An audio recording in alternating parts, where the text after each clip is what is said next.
Hey everybody, I am Cherri Gregg and this is Real Talk with Cherri. Welcome to the live stream.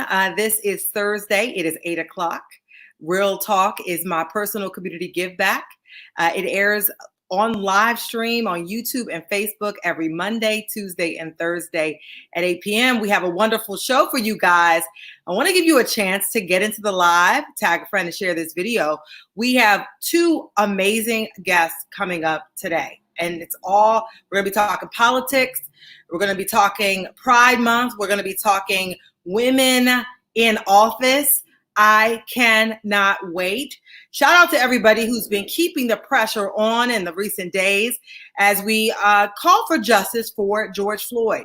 That video, that image of him with an officer's knee on his neck still resonates with me. And I remember being on the front lines of so many of the riots that have been going on across the city of Philadelphia. And I see now that so much change is happening. Can y'all believe it? I want you guys to comment here. I can see all of your comments. Hey, Carl, how you doing, love? Tag a friend and share this video. I want to give folks a chance to join in and to get with the conversation. Today, I don't know if you guys saw my podcast for KYW News Radio, talking about defunding the police. A lot of people, that word itself is a fire. It's like a firecracker. It's like you say defund, it's like boom, it blows up. Hey, Morgan. Hey, Mike. Thank you so much for tuning in. And so a lot of people don't know what defunding the police means. And so I'm going to give you a quick rundown, but you can also check out my podcast at kywnewsradio.com/flashpoint, where I talk to about more than a half dozen activists that explain what this whole theory of defunding police means. And today, there was a major victory here for those defunders.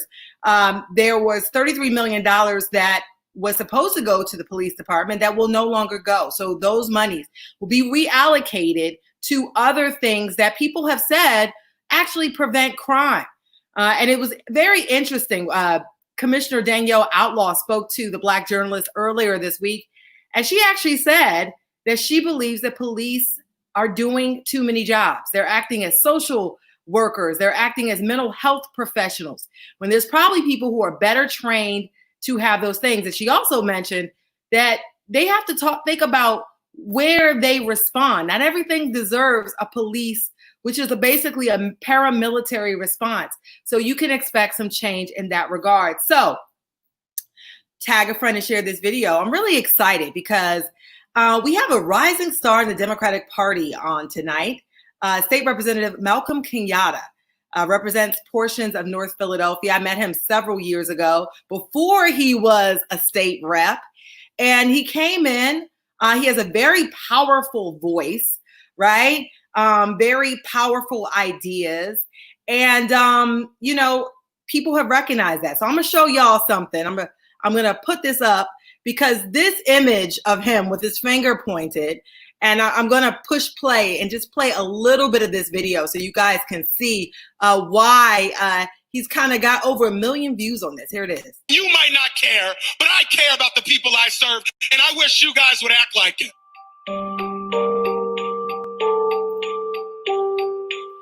I wasn't even going to speak, but I think the suggestion that the purpose of the shutdown was to create unemployment in the Commonwealth is a bit offensive and wrong. But I also want to point out that this body overturning these constitutional shutdown orders of the governor flies in the face of what the Supreme Court has ruled in a recent case before it in regards to the shutdown. Now, I'm not going to play the whole thing because I'm sure a lot of you have already seen it. I mean, it got over 1 million views, but this struck me. His powerful speech in Harrisburg struck me, and I watched the whole thing and I was like, wow, this guy is really on fire. And so I want to invite State Representative, let me bring you up. Malcolm, welcome to Real Talk with Cherri. How you doing, sir? I'm doing well. Thank you so much. Really, really excited to be here with you, and thanks for all you're doing. Yes. And so I want everybody to tag a friend and share this video, get more people into this live. We're live streaming both on Facebook and on YouTube right now. So let folks know. And first of all, I mean, you've been really busy. How are you handling everything that's going on in recent weeks with COVID-19, protests? I mean, it's a lot going on. Yeah, we've been the busiest state legislature in the entire country. As I was speaking about in that video, Republicans have been pushing, even as we were seeing, climbs in the amount of cases, we're pushing to reopen without a plan, without any serious considerations to the mainly service workers who have to go to jobs where they're engaging with people, without a serious plan about how to keep them safe. And so, I've been joking that 2020 is committed to us remembering it, come hell or high water. And also last week, as I'm sure we'll talk about, myself and so many other great members of the Black Caucus and some white allies actually engaged in an act of nonviolent civil disobedience in the state house, demanding that they take up some 19 plus bills we had around radically reforming our police. And actually 4 of those ideas passed out of the Judiciary Committee on Monday. And so, just major shout outs to my colleagues and, and all the people who for now 20 days, Cherri, have been out in the streets, demanding that we have, systemic change to the way that we do business. And so it has been a busy year, and also a sad year for so many families who've lost someone to COVID-19, and for folks who've lost their jobs. And so, we're all figuring it out one day at a time. Yeah. And I got to give it to you guys, the Democrats, you are not the majority in the state house, but you have found a way to exercise power, to twist some arms and to get the ish done. Explain, you touched upon it briefly, but explain what you all have been doing to move these bills along. Yeah, so Representative Summer Lee, Representative Chris Rabb, Steve McKenzie, Jake Wheatley, Ed Gainey, Margot Davidson, Morgan Seafish, Jason Dawkins, a group of us who are basically saying, we have to see big change as it relates to policing. And what's so powerful about this moment is that we're having conversations about systemic racism, about how systems work together, how oppressive systems work in concert to keep folks who are on the margins. And what we were demanding in this moment, there were 19 plus bills, 19 plus. Representative Rabb and I are also about to introduce a bill in concert with Senator Sharif Street and Senator Katie Muth around demilitarizing our police. It's no reason that our police forces should be, armed the way they are in a theater of combat, right? On down, Market Street or on, Dauphin Avenue, right? There's no reason our police should be outfitted in that way. And we're having serious conversations about what type of country we want to live in. There are all these great things that we say about ourselves as a country. This idea of equity, this idea of life, liberty, pursuit of happiness, justice, all these things, all these great things that we've said, but for too many folks have not been their lived experience. And so as much as there's been so much pain in this moment, I've been incredibly inspired by everyday people stepping up and getting engaged. And then we've seen some amazingly important Supreme Court decisions around DACA and our undocumented brothers and sisters. Many of these dreamers, who's this the only home they've ever known, this is their home. And the Supreme Court has affirmed that. And then earlier in the week, as it relates to folks being able to stay on their jobs and know that they're not going to lose their employment simply because they put up a picture of their family. These are kind of the things that are at their core so basic, but things that for so many families have been out of reach. And so we in the Democratic Caucus have been doing every single thing in our power to fight for radical reforms that deal with systemic racism and deal with these systems that, again, have kept poor folks, Black folks, brown folks, LGBTQ folks so often out of our policy conversations. How important, you mentioned this moment, and I got to ask you this because everybody who's in positions of power, having that vote in the House and beyond, I've asked them this question.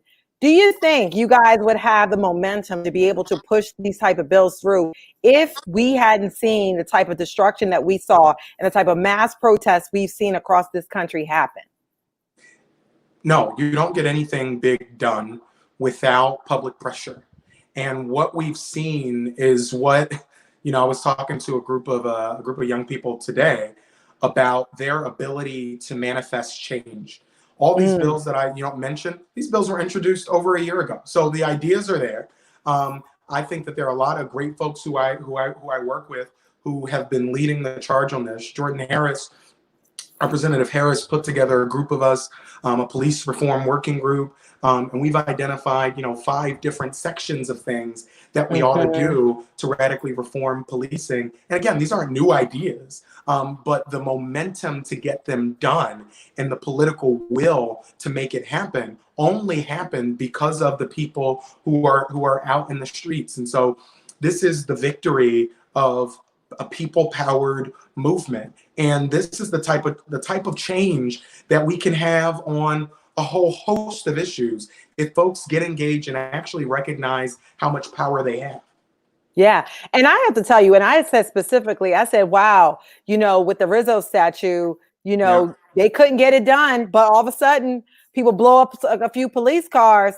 They get taken down in 20 minutes. I mean, and that's sort of people. Why do you think people did not realize their own power to enact the type of legislation and the type of reforms that they want? Because we've been sitting around, like you said, asking for this for years.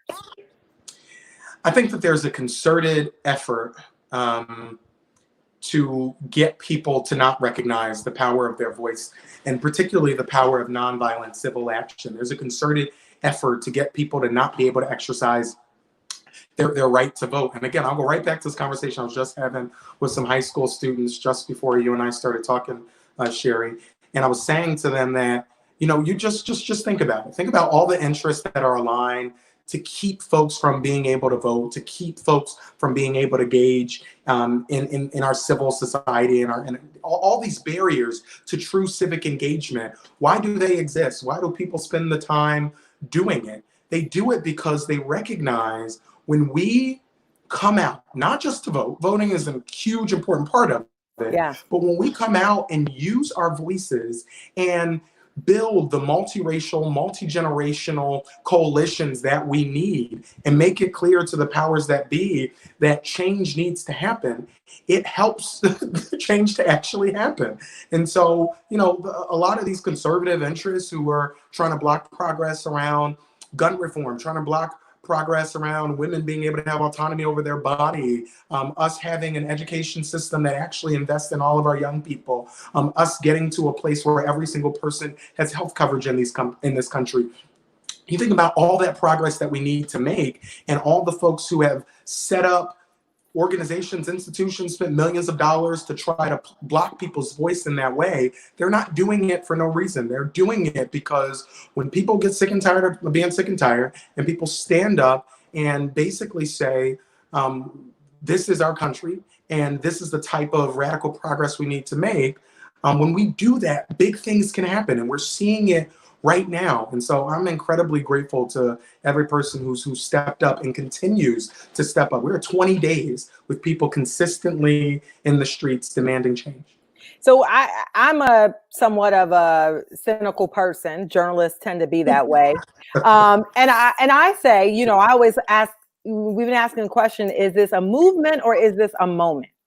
And how do you, as a lawmaker who's trying to get stuff done, shove as much stuff down this pipeline as you can while this moment exists, just in case it's not an actual movement?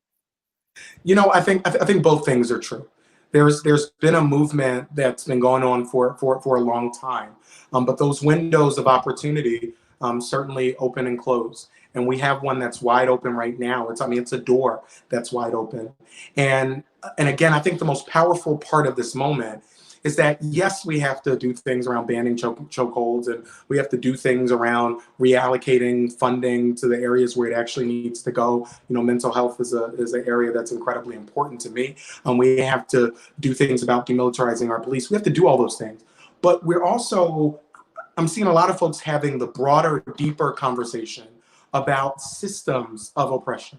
and how systems of racism and homophobia and misogyny, how they work together to keep folks who are on the margins exactly there on the margins. And so that's the deeper conversation that I do feel like we're having for the first time, and it's the deeper conversation that we have to continue to have. None of these things exist in a vacuum. They're a part of broader systems that we need to change. And that's in particular what I'm hearing from so many young people, that we don't just want, one or two laws passed. We want to have deeper conversation about the systems that got us here in the first place. And so, I've been saying this whole time, we ain't going back to normal.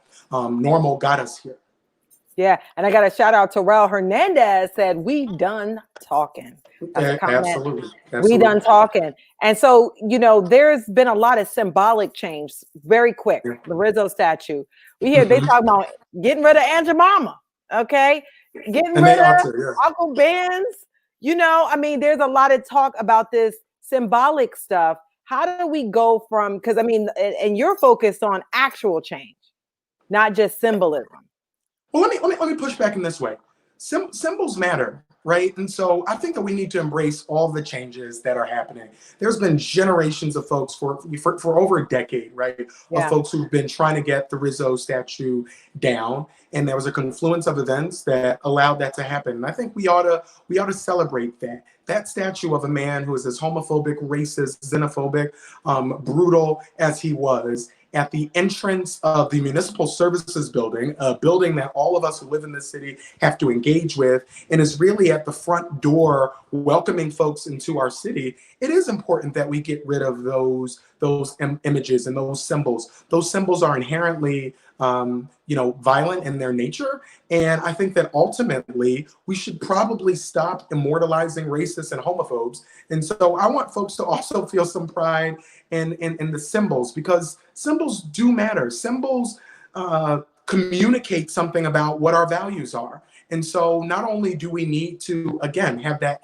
systems change, deal with root cause systemic issues, but we also need to deal with the symbols that are an outgrowth of those systems. And I think that symbol being right there where it was deeply problematic. I'm happy it's gone. And as you know, my grandfather ran against Frank Rizzo for mayor. And so in the family group chat, a lot of people were very excited also to see it go. Yeah, a lot of people were very excited. And it's just wild that it took years for something like that to happen. And then it could actually be done in about 20 minutes.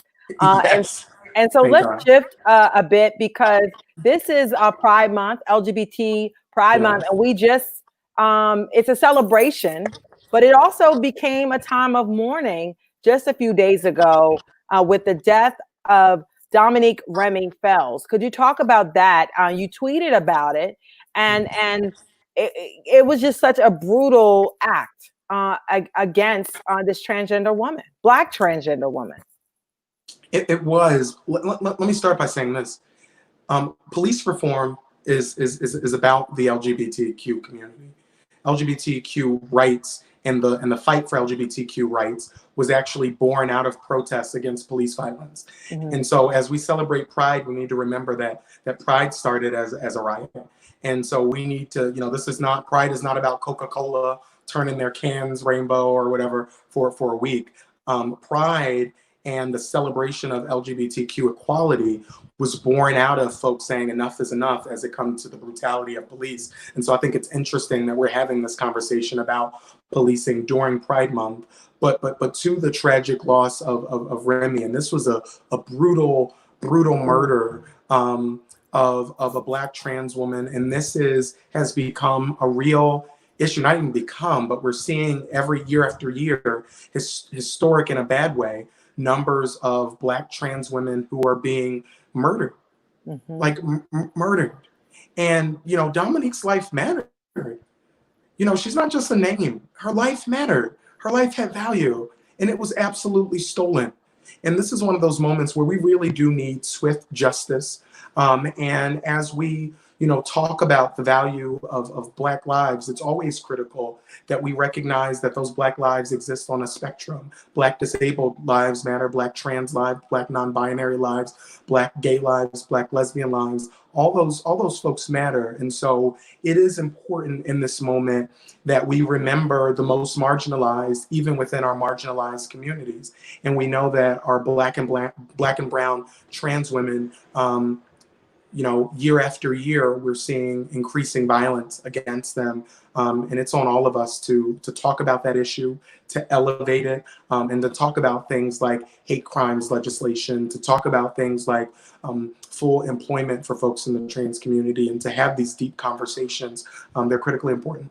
Yeah, and you mentioned the Supreme Court ruling that came out earlier this week. I covered it, and it was, people don't realize that, you people across the country, in certain states and in certain counties here in Pennsylvania, until that day could be fired for being LGBTQ. And just for that reason, and it was legal, there was absolutely nothing you could do. Philly is different.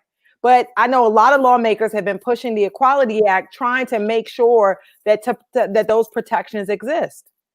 Absolutely. And that goes back to, what I'm saying at the beginning, right? We have all these amazing American documents that were written here in Philadelphia, many in a hot summer in Philadelphia, all these things about justice and freedom and liberty and fairness. But that was not the reality for too many people. And it wasn't the reality in regards to employment for the LGBTQ community in many places in Pennsylvania. Depending on the county you were in, what you said is absolutely true. You could be fired because you put up a picture of your family on your desk, and maybe your boss didn't like it. You could be fired. But there's still a lot that we have to do as it relates to non-discrimination in healthcare and housing and education. So there's a long way to go. There's still work that we have to do. But that was an incredibly powerful moment because you had two deeply, deeply conservative justices who also said, this is antithetical to what America should be about. And that's been our battle, right? For every generation, to call America to what she actually should be and what she has not been for too many people for far too long. Yeah, and I can tell you that it was a huge celebration. That people can't be fired. People take that kind of stuff for granted, but for large segments of our community, they did not have that privilege. And so I want to switch gears again and talk about a law that you personally introduced. And shout out to Tawana Jones before I move on. She said, say her name. And I'm going to say her name, Dominique Remy Fells, one more time. Her life mattered. All lives matter. Black lives matter. Black trans lives matter. So we're going to say that. And so I want to switch gears because you introduced a bill that was very close to your heart, and mental health. May was Mental Health Awareness Month, is directly related to that. Tell us about Philip's Law. Yeah, little Phil was, an amazing young man, and I've, said to you off the show, getting that call from little Phil's grandma let me know that that we had lost him. Was one of the worst moments since I've been in office. To have an 11-year-old kid feel so disconnected, so lost, that he didn't want to be with us anymore. That says a lot about what we need to do, particularly in our schools, to make all of our young people feel valuable, and their lived experiences feel valid. And when we talk about good schools, certainly we have to talk about getting lead and asbestos and mold out of it. Certainly we have to talk about fully funding it. We have to talk about curriculum, but we also have to talk about having those mental health services in place in all of our schools to protect him. One of the things little Phil's family said to me is, Malcolm, we want the tragedy of his loss to lead to progress for so many other kids who might be in Philip's situation. And so Philip's Law would do a couple of things, but most importantly, would create a ratio that says, we have to have this many mental health professionals in our school to this many kids, and would give us a real sense, which we don't have right now, of how many mental health professionals we actually have in our school. I mean, God bless guidance counselors, but a guidance counselor is not necessarily a mental health professional. And so we need to get a good grasp of where districts are on this spectrum, and then put some real regulations in place in terms of how many mental health professionals are in our school, particularly in districts like mine, right, where we have shooting after shootings in some of these districts, in some of these communities. And we send our kids to school the next day, like, somebody they know, a friend of theirs, wasn't just murdered. And we're just like, have a glass of water, go to class. I mean, no, our kids are hurting, and particularly kids who are in our low-income communities are coming to school with a bunch of trauma that they're carrying. And we can't expect our teachers to do it all by themselves, to do it alone. They need also the resources in school. They need professionals in the school building with them, helping our young people as we work to educate them. Yeah, and that's the one thing. I mean, covering gun violence, I've covered the issue of gun violence for years here in Philadelphia. There was a shooting at a school game. I remember I was like, every kid at that game who ducked and had to run was traumatized. Some of the kids were actually shot. And so people don't think you need to get counseling. You need to get some help to deal with the trauma of that event, because that's going to affect you in all sorts of ways. And we have that in some districts, right? Like when there's a shooting in Lower Marion, there's grief counselors, there's guidance counselors. I mean, all the stops are pulled out, but we're not dealing with the ongoing trauma of living in deep poverty and what kids have to bring to school. All the different things that our young people, particularly young people who live in poor and struggling communities, they're dealing with a lot. And the expectation that they just sit down, shut up, and like retain this information without dealing with the lived experiences and the trauma that they're bringing into that classroom, I don't think is really realistic. And so this is, again, one of those things where we need to reimagine our schools. Yeah. And I got to say, you're a millennial, right? That's and there's right. been, and I got to give it to y'all. I was like, millennials, you guys have really, do you see that being a millennial and the Z's too? Because a lot of the Z's are out there marching right now. And I was talking to some millennial professionals, and I'll say not baby millennials, but y'all grown, okay, full grown. Some millennials are getting close. I'm a young X, so it's like some of y'all millennials are just a couple years younger. You can than be me. a millennial if you want to. A millennial, right? But I mean, you guys take a very hardcore approach, and we've been talking about the generational divide, and so I mean, there's no like, look, we're going for the jugular, we're going in. Do you see that the push, having millennials side by side with people of other generations? Do you see that generational thread kind of really kind of helping to push this change forward? Because it's like you got people 3 generations right now at work. Let me answer that this way. Yeah. When you talk about sort of millennials, think about how folks grew up. This is the generation that dealt with 9/11, that dealt with the crash of 2008, and we're graduating high school, graduating college with job prospects that were bleak, non-existent. And if they did exist, we're certainly not making the type of money that folks a little bit older than us, and certainly older than us, we're making. And so we're coming in at a point of a lot of challenges and a lot of distrust and mistrust with government structures, and this conversation about really reimagining our communities. But the power of what I think we're seeing right now as it relates to the radical police reform that we need, or as it relates to other issues. And I think if you just look historically at how you produce sustained change, we need a multi-generational, multiracial coalition. And I think that is being built right now. And people are finding their voice, and they're stepping up and engaging in ways we really haven't seen. And so, and so much of the pain of this moment, I mean, you think about George Floyd. I made the mistake of watching that gut-wrenching video. I'm like, I cannot watch another video. Yeah. Or you think about Breonna Taylor.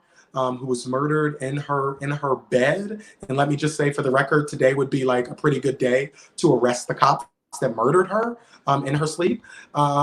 People are really using the pain of this moment to push for the types of reforms that we needed so long ago.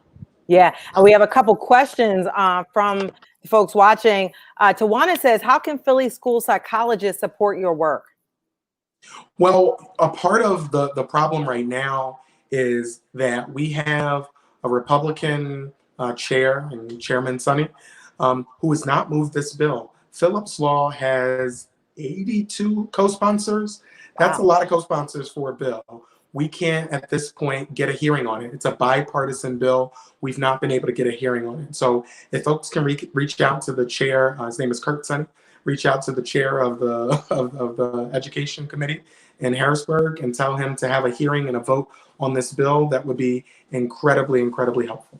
Yeah, and I always tell people, you got to help him help y'all, because we all kind of have to support what the work you're doing. And one example was Senator Vincent Hughes and that $100 million to historically disadvantaged businesses.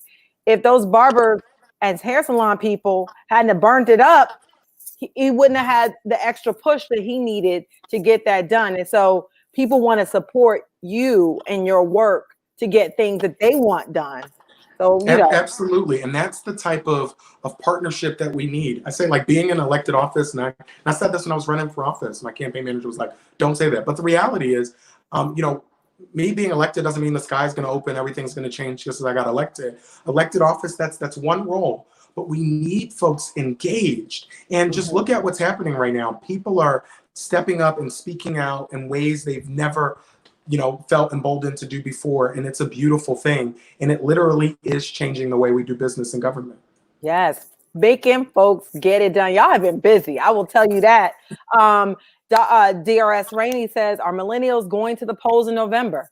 I think y'all about that point now with all of this. Yeah. I feel like it's gotta equal some votes here. Absolutely. I think President Obama said it. He summarized it very, very plainly. He said, you got to protest and vote. Both are part of a multi-pronged strategy we have to have here, right? We have to vote. We have to make sure that once we vote folks in, that we're holding folks accountable to our needs. But we also have to make sure that we are advocating for ourselves and our communities in a sustained way.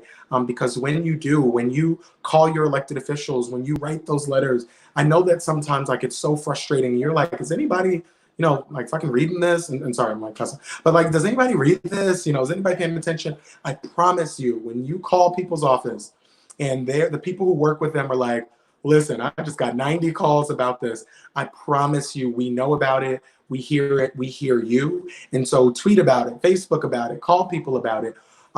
We have to do all of it. Dr. King's daughter, Bernice King, put up a tweet that I loved. And she was like, the tweeting is the work. Writing on Facebook is the work. Reporting is the work. Passing laws is the work. All of it is necessary. Yeah, we got to stay engaged. And so we're about to wrap up. But what are the issues you're most focused on as we push forward? So I would just say it in this way. Deep poverty is the moral and economic issue of our time. It is the moral and economic issue of our time. If you think about the climate crisis, it's folks who are Black and brown, who are poor, who feel the impacts of that first and most acutely. If you think about the recovery from COVID, you look at the folks who've lost their jobs at the highest rates and the people for whom it's going to be most difficult to rebuild. You look at the people who are dying because of the disease. If you think about education and who has the worst educational outcomes, it's folks who are poor, folks who are primarily Black and brown, folks who exist on the margins. And so dealing with deep poverty, recognizing deep poverty as the public health crisis that it is. Myself, Rep Dawkins, and Rep Elizabeth Fiedler all introduced a resolution calling on the state government to recognize deep poverty as a public health crisis and to literally set aside dollars from PEMA, which is our Pennsylvania Emergency Management Agency, to deal with this. It is a public health crisis. It's an economic crisis. And I think it's at the core of so many of the issues we talked about tonight. Yeah, I tell you, deep poverty is a tough one. And it's something that you need to deal with on a multi-generational level it's like so many prongs. Yep. But I commend you for focusing on that. And I commend you for standing up for the workers that a lot of people like to ignore. And many of those workers are us and are the people we love. Well, thank you so much. And we've woken up during this COVID time and said, these workers are essential. These workers have been essential. These are the workers in my district who are doing God's work every single day. Now we need to pay them. Amen. And Target just announced that they're going to up they're going to pay a minimum of $15. And so it seems like people are giving money to small Black and brown businesses. And I say, take advantage of this moment. You deserve it. The struggle continues, but it's not a handout. Sign up, get access. Do not wait. Do it, because this is your chance, and take it while it lasts. Jasmine Sessoms, who's up next, she said today is a good day to arrest Breonna's killer. She said that. Please. She agreed with you. Okay. Tony. Well, and I just want to say thank you, Cherri, for using your platform to tell these stories and to elevate folks who are living on the margins and who deserve to be central in our policy decisions. So thank you for everything you do. Thank you so much. And I started doing this on live stream because a lot of people don't come to traditional news media. So I'm trying to go to wherever they are. Well, you're doing it. You're making it happen. And y'all are coming on. So I really appreciate that as well. Tony G says, love you, State Rep. Great work for the community. DRS, go Mustangs. I don't know what that means. That's right. That's Dobbins. Go ahead, Dobbins. And he says he likes what he hears from Malcolm. So with that, State Representative Malcolm Kenyatta. Thank you so much for being on Real Talk with Cherri. Take care. All right. That was State Representative Malcolm Kenyatta. We're about to move on and go to the one and only Jasmine Sessoms. You can follow Malcolm Kenyatta on all platforms. His handle here is at Malcolm Kenyatta. So I want Jasmine to get teed up because we're about to get started with her. And I'll tell you, they have been busy. Women have been busy. Everybody's been busy. We've had a very active, political season. And I got to show you this image right here of the one and only Jasmine Sessoms. I love this picture, and I have that sweatshirt. But this is how this sister is. She's out here in these streets, helping women of color specifically, get elected. And I got a chance to talk to Jasmine a few weeks ago. She was a KYW News Radio Game Changer and Black History Month. And when we found out that her win rate is like 60%, I mean, she's batting at a level like all-star pitcher, all-star batter level. I don't even know, because y'all don't really watch baseball like that, but killing the game. And they had a very successful election day this primary season. So I got to bring Jasmine in to Real Talk with Cherri. I got to get rid of this. Welcome to Real Talk with Cherri, Jasmine Sessoms. Hey, how are you? I'm very good. Thank you so much for being here and chatting. Y'all, first of all, congratulations to the She Can Win ladies. Yeah, I mean, it's been a good season, but every season is good. You put up that picture. That is also my favorite picture of my ladies. Shout out to Dom, Aaron, Nadia, Jalila, and Salima. Shout it out. They are She Can Win. Yeah. And so let's talk about this season, because we just had our election day. Hopefully all y'all cast your ballot. It had been pushed back because of COVID-19. And people were campaigning in these weird ways. What was it like for your candidates? So it's funny you asked that. We just had a training last Saturday about campaigning in COVID. And I got to tell you, it is just like you are moving from traditional news media. Candidates are moving from traditional campaigning. They are using social media more, definitely using social media more, using text features more, really having to think about their branding a lot more. So it is a totally different game because, you're normally dropping lit and door knocking. That's done. Now you got to send emails and e-blasts and do social media videos and things like that. I mean, I could never campaign in this because social media, not my thing. I'm on this thing for you. But I just don't. I commend anybody, one, for running in this environment, but two, if you ran in one, you are just hats off, bad to the bone. Yeah, and I got to shout out a longtime friend of mine, Dorisha Miller, who was successful in the 198th district. She's a Democratic nominee now, but homegirl was grinding. Yeah, grinding before and after COVID. Okay, like before COVID hit, she was out there, door knocking, lid dropping, letting people know. She was at every event I was, and then after, and when COVID happened, she was still doing the necessary steps. So she was still phone banking, asking people in her district what do they need. So yeah, definitely shout out 110% to Dorisha. I am crazy about Dorisha, and she knows that. Yo, sis, if you're watching. Yes. And so let's talk about the She Can Win, because She Can Win has multiple layers of what you all do. Explain that. And then endorsement is one, and y'all killed the game. I know. We do have a lot of layers now. So we are C3, where we train women, all women. It doesn't matter what party you're in. So Democrat, Republican, Independent, we train them all.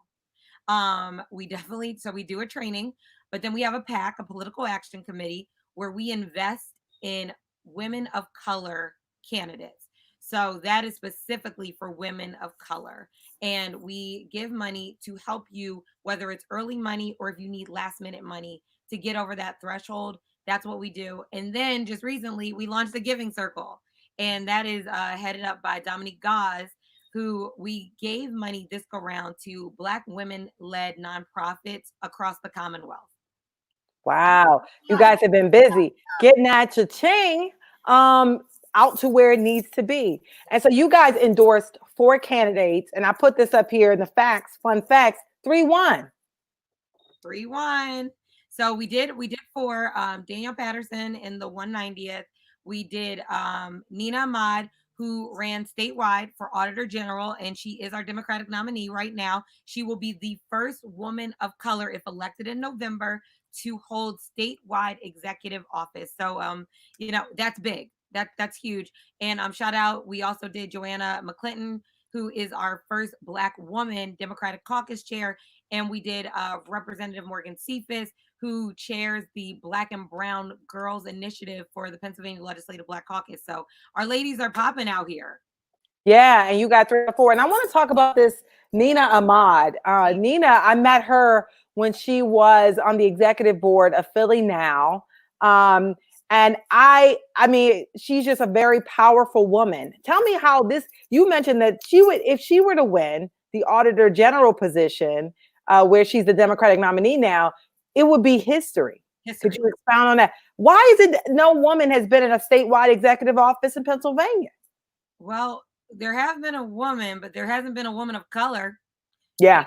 It's all of those things, like the fundraising, the branding, the support of the party. It is tough running. It's tough running in any election, but it is tough running in statewide. We have those little counties that are red. And Nina was a Democrat. She always jokes and says her last name is Ahmad. So that is a thing. Nina's a doctor.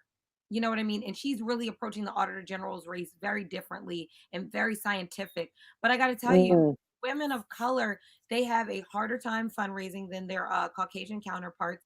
They have a harder time gaining the party support than the Caucasian counterparts.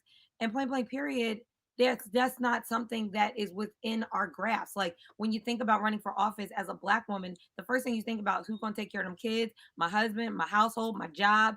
So those are things that we don't necessarily have in place. But Nina was like, I don't know what, I'm going for it. And not only am I going for it, I'm going to win and I'm going to build a coalition. And that is what she did. Throughout the Commonwealth, you saw Nina Ahmad. And that is why she was successful. All shouts out to Nina. She worked so hard. I could not be happier to be a supporter. Amen to that. I mean, and these women were working hard. And I got to expand our commentary because, I mean, quite a few Black women were successful on primary day. Yes, quite a few. So let's talk about them. Let's talk about Regina Young, who is down in South Philly. She beat longtime incumbent Marina Donatucci. Whoa. My girl Regina beat her with $9,000. I don't even know what to say to that. Just pause on that. Just think about it. She be a person whose family has held that seat for 41 years with $9,000 in COVID. Black women get it done, man. And Regina, she's not Regina. I'm crazy about Regina. She came to a She Can Win training, and I remember when she told me she was running, she was like, "What should I do?" I mean, just be yourself. And that's what she was. She really connected with the people, connected with the voters, got her message out there, and said, "This is why I want to represent you." And she was always authentically herself, and people really connected with that. Wow, I gotta say, she beat longtime incumbent. I can't believe that. Girl. That's with 9K. It would put somebody like me out of business, right, Cherri?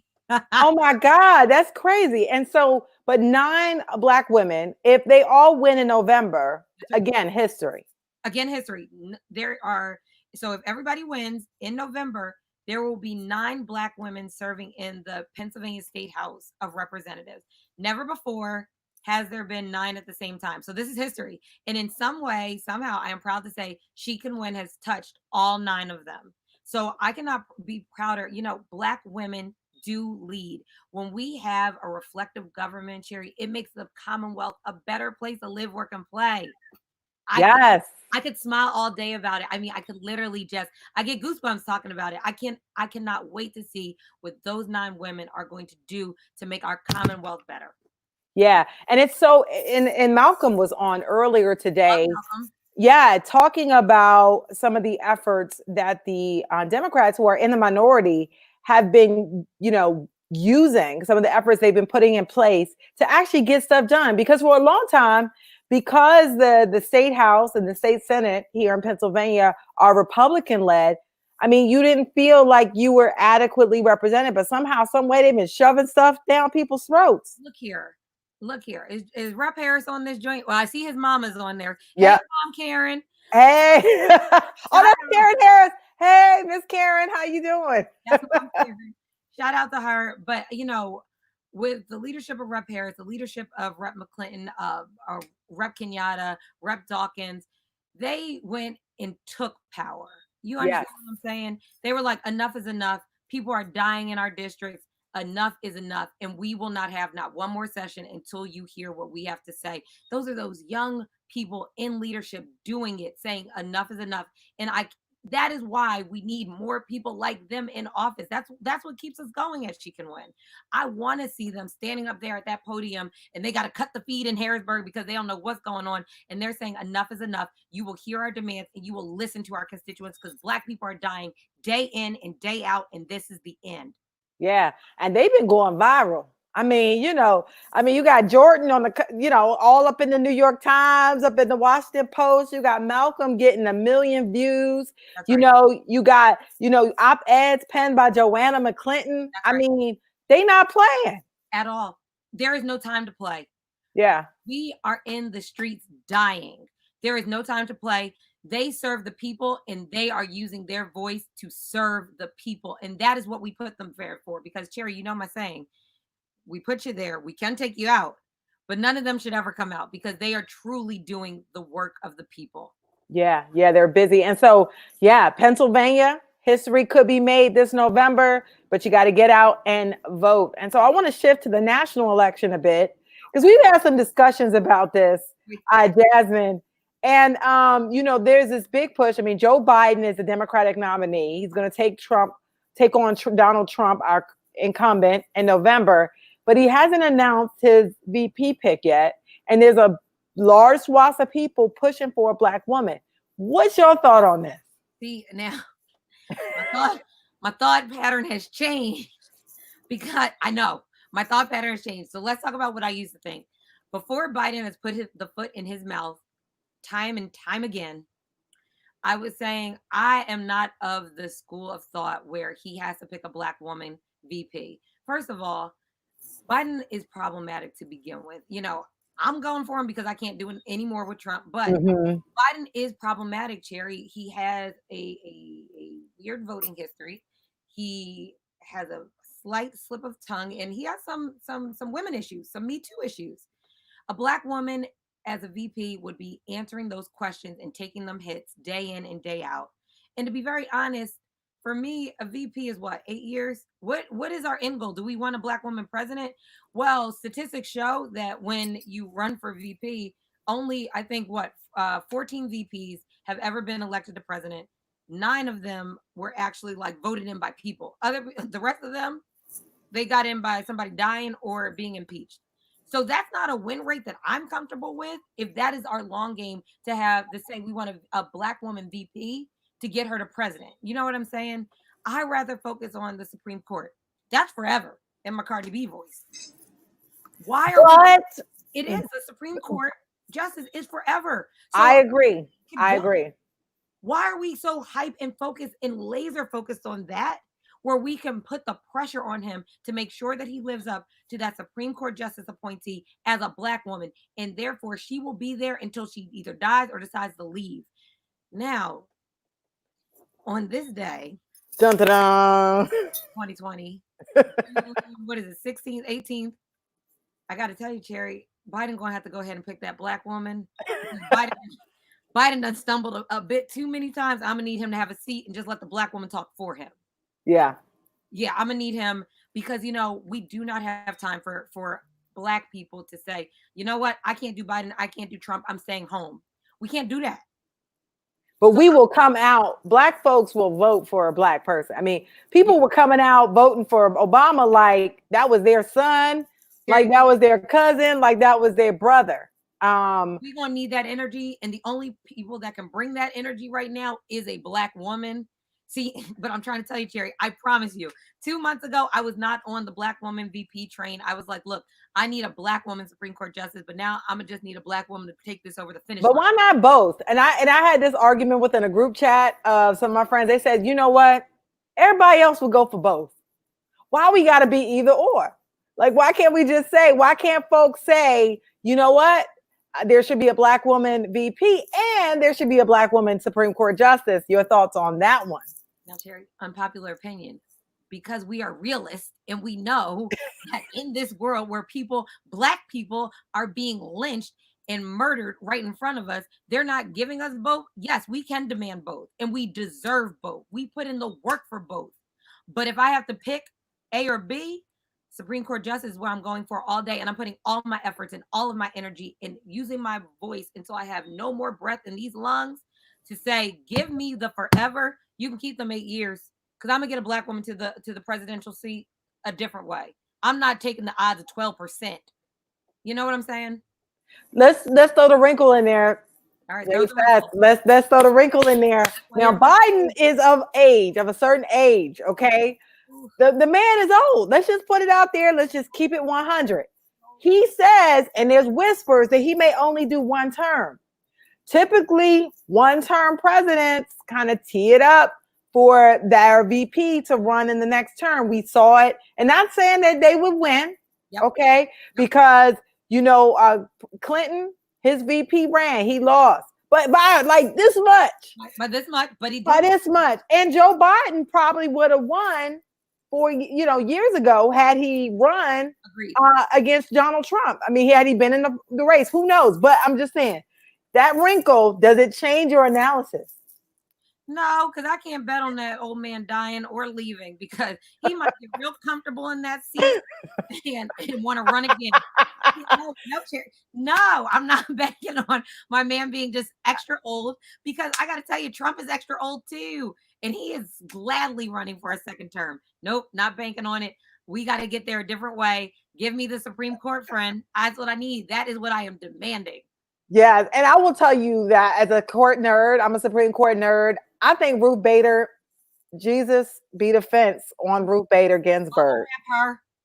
Propping her up. I know Kagan and all them are just like, look, sis, you gotta make it. Okay, you gotta make it. And I'm telling y'all, I'm keeping it so real with y'all right now. Because I've been following the court and I'm a big fan of Ruth Bader Ginsburg just because of what she did for women's rights. This sister is amazing, but she holding on. She done broke a rib. She done had cancer. She is a survivor, but we need somebody to swoop in there that's in their 40s and take over. Exactly. We need young, fresh energy. Ruth is an OG for real. And they gonna be filling her in. And I truly believe she is just holding on until we can get our Black woman in there. And then I feel like she's going to bow out gracefully. So shout out to Ruth Bader Ginsburg for being the true OG. Yeah, because there's a Latina on the court. Yep. There is a Black man. There you go. Everybody got on the court. My favorite is, of course, God rest please. What would Thurgood do? I have a T-shirt that says that. I love that. So sad he's not there. But yes, Karen Harris. Shout out to Miss Karen. Yes, Ruth is strong. Look, people love Ruth Bader. Yes. Like Ruth is strong. Nothing else needs to be said. We see you, Miss Karen. We see you, sis. We see you. But and so you are focused on the Supreme Court justice. So how do you do this? I mean, because some people say you got to demand, and if you say, okay, we should not focus on this VP, who should he pick then? Who should he pick? Well, a woman, definitely. Yes, he should definitely pick a woman. There are very qualified women. I read a Washington Post story yesterday that said Kamala is leaps and bounds ahead for the VP role. Leaps and bounds. That I'm comfortable. She has a national presence. She's a strong fundraiser. She is a street fighter, so I like that. I see her as AG. Yeah, I would prefer. I want her in that AG's office ripping it up, like, I agree. I think Elizabeth Warren could be a strong choice. I think that he has a good pool of women to pick for. And like, just really quickly, because I had the opportunity to talk to some of Biden's camp right before I came on here. Shout out to Aaron Wilson. Shout out to Simone. Shout out to Rachel, who's his woman coordinator. And they are doing the good work of really trying to take Biden to the next level. And I got to tell you, Aaron Wilson, who is a Philadelphia native, is working so hard as his national political director because what do you know? Black women lead. Aaron is leading that campaign and she's doing a fabulous job. So Aaron, wherever you are, shout out. I love you, my sis. Go ahead. Now, DRS Rainey said Cuomo. Oh, well. That wasn't even subject, though. See, like, you know what? I'm just going to put that up. But I do think that Andrew Cuomo has got a lot of press. And I think that if this was last year and that there was not a nominee chosen, that Cuomo would be in the running, and it'd be like a Cuomo Harris situation, or it would, and people would be fired up. I don't think that's going to happen this go round though. It ain't happening though. So we can't. Cuomo is not. Yeah, he gonna stay in New York. Yeah, but a woman. But you think there's binders of women at this point. There are binders and binders of women being vetted. I know our good sis Stacey was out here campaigning for VP, something that we've never seen before. So that was a different approach. But Cherri, have you noticed this? I noticed that her name hasn't come up that much anymore. Who, Stacey Abrams? Yeah. Yeah, it kind of faded to black. Hate to say it. Yeah. I want to do a study on what happened because she was in the forefront. She was campaigning hard. And now I kind of feel like she faded to black on the VP discussion. She wasn't even mentioned in the Washington Post article that I read. Yeah, there's a sister out in Florida, I think, former police chief that a lot of people really like because, kind of if you're trying to run up against a law and order candidate, you got a woman who's a law and order person. Demings is great. Val Demings is absolutely fantastic. There it is. I know Keisha Lance Bottoms, people are pushing her to the forefront. She was an early Biden supporter, so I could imagine that she's being vetted as well. I like Val Demings. I think she would be super dope. I think Susan Rice was even being floated. Yeah. Mm-hmm. Elizabeth Warren, Klobuchar was being floated, but that went to the left. Gotta ask. I read an article recently. Condoleezza Rice. No. They say people throw it out there. I saw her name, Jasmine. I had to ask. Pull Condoleezza out of retirement. They like, look, you come on. Condoleezza, she's a Republican, isn't she? I know, but they got Condoleezza. Colin Powell has said last week he was voting for Biden because Colin Powell is like, look, I'm still a black man and I got to live in this world. I can't do it. A lot of them are turning on Trump. So as we get ready to wrap this up, I love talking to you, Jasmine. It's always a good time. You guys have done some amazing work with She Can Win. What are your plans for the general? How are you going to get everybody over the hump for November? We are going to inject more cash. We, we're lucky where Joanna is running unopposed, Rep McClinton's running unopposed, and Rep Cephas is running unopposed. Nina, we are going to focus laser sharp on that race and make sure that we get her over the hump. And then, we're going to start plotting for the next go round, because what is it? In Philly, it's controller, it's DA. And I'm not saying there's anything wrong with our current people sitting in the seat, but we got to keep our ears open. Judges, that's going to be a big one next year. Mm-hmm. There'll be a couple judges seats open. So, it's time to start targeting, but we got to get Nina over the hump. So that's probably where she can put a lot of their focus. And our giving circle. Shout out to Dominique Gaz again for creating our giving circle and really heading that up and doing a great job. Amazing stuff. So I got to give a couple of comments. CRS Rainey says he's not sure if any Black women on the ticket can bring it home. He says he believes Biden is going to change his mind around running mates soon. I don't know. We'll see. Yeah. We shall see, Deara. Like a lot of people, and I got to go back to the Obama. A lot of people didn't think Barack Obama could bring it home. There you go. They did not think and I remember I personally did not think he could bring it home until I met Michelle Obama. You know what I'm saying? But a lot of people didn't think he could bring it. And I feel like it's too early to really, you don't know what that combination is going to be like. No, I agree. And here's the thing.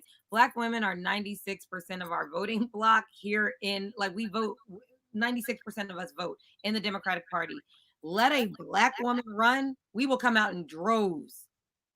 A Black woman, all of us. All of us. You know what I'm saying? A Black woman, and that's a myth and a theory that we should stop saying. A Black woman can bring it home. A Black woman will bring it home if she is chosen. Black women lead. You ain't heard that, DSR Rainey? Black women are out here leading. I love DSR Rainey, but bro, I don't know what to tell you, bro. You are Jasmine. Like the homie. Black women are out here doing the thing. I'm just letting you know. And so I got your website up here, shecanwin.net. You can also shop and support She Can Win. And you have like the flyest sweatshirts and t-shirts. Please let's talk about that a bit. So elect Black women. You know what I mean? So yeah, you go to our shop and we have all sorts of shirts and t-shirts, and all of that money, 100% of it goes directly to Black women and women of color candidates running for office throughout the Commonwealth. So we don't take anything. We put it all back into the PAC. Wonderful. And so with that, I want to say thank you so much to Jasmine Sessoms. Any more?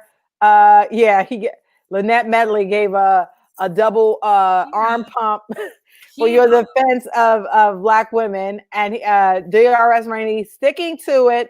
He said droves won't be enough, but he hears you. And so y'all gonna have to agree to disagree, because you gotta have faith. Because the thing is, we gotta blow the ceiling off of our imaginations if we ever want to make any progress. There you go. Somebody's writing in all caps here. Who's that? Mr. says, I wonder if there's any Black candidates going to run for governor of Pennsylvania when Wolf's terms is up. And the same question applies for the mayoral candidates in Philadelphia. We kind of early. Yeah, we're early for that. I don't know about Pennsylvania. I would like to see a Black woman mayor in Philly, but I will say, shout out. Okay, just a fun fact one more time before we go. Yeah. There's never been a Black woman governor elected in the United States. Right now. Wait, back that up. There's what? There's never been a Black woman governor elected in the United States. We've never had one. Wow. Yeah. Nope. Never. And that's why Stacey Abrams, when she came so close, was such a big deal. Let me tell you, in our sister Commonwealth of Virginia, there are 2 Black women right now running for governor. You got to get one of them in. Shout out, if my girl Courtney Hill is watching, shout out to Courtney. She is an operative down there and doing the good work of Black women as well. She is my sister from another mister, but there are currently 2 Black women running for governor in the state of Virginia, and they are Commonwealth just like Pennsylvania. So, Mr. Duckett, that does not mean that we can't have the same thing.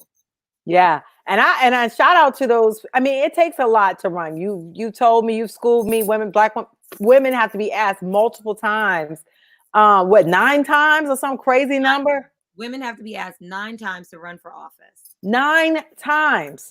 And we don't always step into the light to do that type of thing. And so I'm just so happy that and it said Yafit says, then again, a lot of people believed or thought Miss Hillary Clinton would bring it home. Shaking my head. Okay. Yeah, and also, could you mention, because you got other little she can wins popping up in other places? We do, yeah. So we're moving out to Pittsburgh. We are popping up our chapter in Pittsburgh. Shout out to Ashley Coleman, who is going to head that up for us. We are going to move down to VA. Shout out to Courtney. They are primed and ready. DSR Rainey, to answer your question, what party's in VA? They're both Democrats. So yeah, we're ready. We're looking at Baltimore. I think Baltimore would be super dope for us. I used to live in Baltimore and I still know a lot of people there. So there are places that are ready for women trainings and also PACs that will come and specifically invest in women of color. So we're ready to go. Yeah. And I'll tell you, just seeing, I think about the movement that is happening right now, Jasmine, and so many people on the streets. And but there's so many people now in positions of power to actually be able to articulate demands and get stuff done. That didn't exist 20, 30 years ago. Nope. There was no platform for this to even exist. Mm-hmm. Things like social media and text messaging has really taken the movement super grassroots, but making a community where we are now talking as one voice. I truly believe that for the first time in a long time, our leaders are speaking in one voice, our grassroots leaders are speaking in one voice, and our communities are speaking with one voice. That's why this is getting done right now.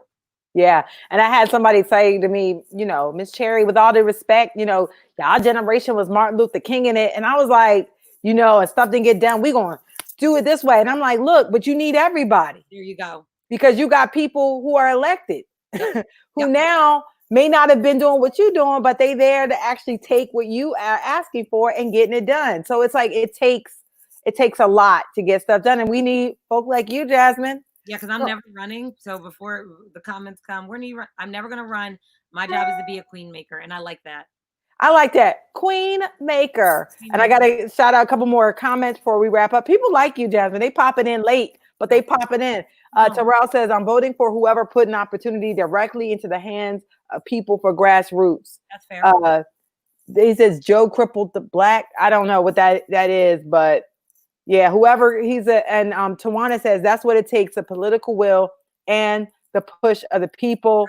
Right, and he says it crippled. Oh, crack laws. Terrell still mad about the crack laws. A lot of people still mad about that. Right. Yeah. Biden is problematic. I don't think any black person is saying that Biden is not problematic. What we are saying is we will not survive under Trump. Black people will not survive another 4 years under Trump. Look. Okay. Huh. Jasmine's like, Jasmine getting hot. She getting hot. Tawana says, hashtag a seat at the table. Yes. So yes. Hashtag build your own table. Yes, build your own table. And DRS Rainey, even though you spanked him a little bit, Jasmine, he has subscribed to the site. What's up, DSR Rainey? You are now the homie. Thank you for subscribing and following the site. He can take it. Holla at me. You can roll together. He can take it. He's like, I'm subscribed. You convinced me. That's the homie. So Jasmine, all love here, and check out her website, shecanwin.net, and her shop, buy a sweatshirt, buy a t-shirt, at shecanwinstore.net. Jasmine, thanks so much for being on Real Talk with Cherri. Cherri, love you. Love you too, girl. So that's it for Real Talk with Cherri, y'all. I'm going to let y'all know I'm going to be off air for about 2 weeks to handle some health issues, but I will be back the week after July 4th. So pray for me while I am out, and I'll tell you that the day that the next Real Talk with Cherri will air on July 6th.